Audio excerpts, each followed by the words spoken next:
going on, everyone? It's still me. Don't worry. Don't freak out. This is what happens when you're trapped in a global pandemic and you have to shave your beard because you can't make it to a barber.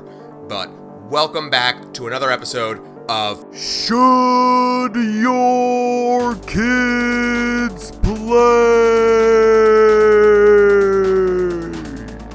I know you're probably still worried about the beard, but don't worry, it'll be back by the end of the week. But today, let's talk about Black Desert Online.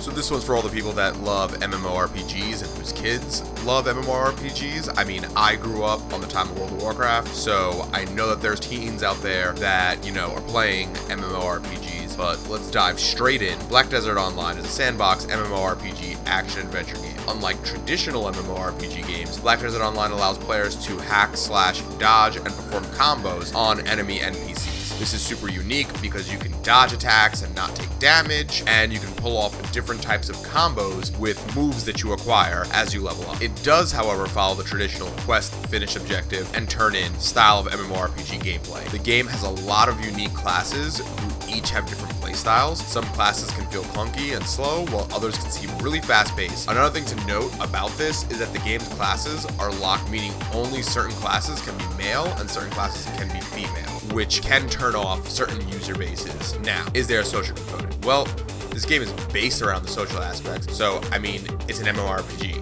When you get to higher levels and start partaking in things like world bosses, raids, and other things, you will likely team up and talk to other players. As you travel through the world of Black Desert Online, you will also be able to see other players, completing quests, interacting with NPCs, and doing things like fishing or farming for items. Now, let's talk about the world chat. Not only can other players be toxic in online gaming, but world chat in massive multiplayer online role-playing games have always been known for being extremely toxic. Chat can range from people asking for help, to people arguing about their political differences, to people even trolling trying to get a reaction from people. MMO games have always seen this type of behavior, but in recent years, it's really gotten worse. Now, remember, new segment alert. What about the time?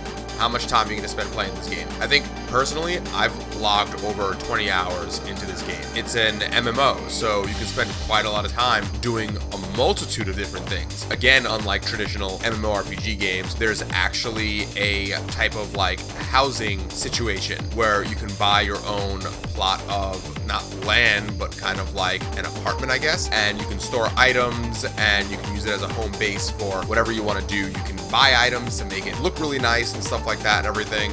There's just a lot to do in this game. One thing I will note is that the game does become a little repetitive after a while. It blindly follows the same routine of quest, kill, turn in, and repeat. So this is something to keep in mind if you're thinking of purchasing the game, because although I've logged 20 hours into the game, I eventually stopped playing because there's not much to do other than that traditional quest, kill, turn in, redo, and then just run around either out of boredom smashing things. Now, how much is this game going to cost you? So, Black Desert Online is available for Windows PCs, PS4, Xbox One, PS5, Xbox Series X and S, as well as a lower scale version for mobile phones. The game has several different editions, which doesn't really mean anything important. More expensive editions of the game just come with in-game items that may be helpful, so I'm just going to stick to the base editions for each platform, which just include the main game itself. For PS4 and Xbox, you can grab a copy of Black Desert Online, base edition for $29.99. On PC, you can grab a copy of Black Desert Online via the Steam store for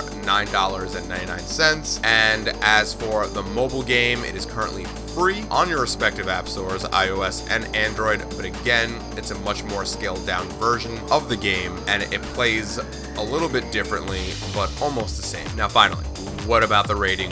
What about the final approval? Now, this game definitely has some adult themes to it, so I'm just gonna say this game may be as young as 16 and up, but I would definitely stick to 18 and up. During the world chat, speaking of toxic, I remember I was playing, getting all of this video, so I could put this video together for everyone, and I saw someone in the chat going, hey, does anyone know where I can get the nude mod? So I can make all the characters in the game naked, and it's just kind of a weird request, and it's a weird thing to ask for. So maybe this game's, if there's things like that that's available, maybe this game isn't appropriate for anyone under 18. It's a little weird, but for older people, you know, the hack and slash aspect may be a little bit fun for a little bit. Definitely not a waste of $9 because you'll, again, plug in around 20 hours into the game, just doing random quests, upgrading, buying stuff, and things like that. But in terms of longevity in playing the game, you may not survive that long. So maybe this game's not even worth you even trying to buy it and trying it out. Well, that's it for this one, everyone. Remember, drop down to the description.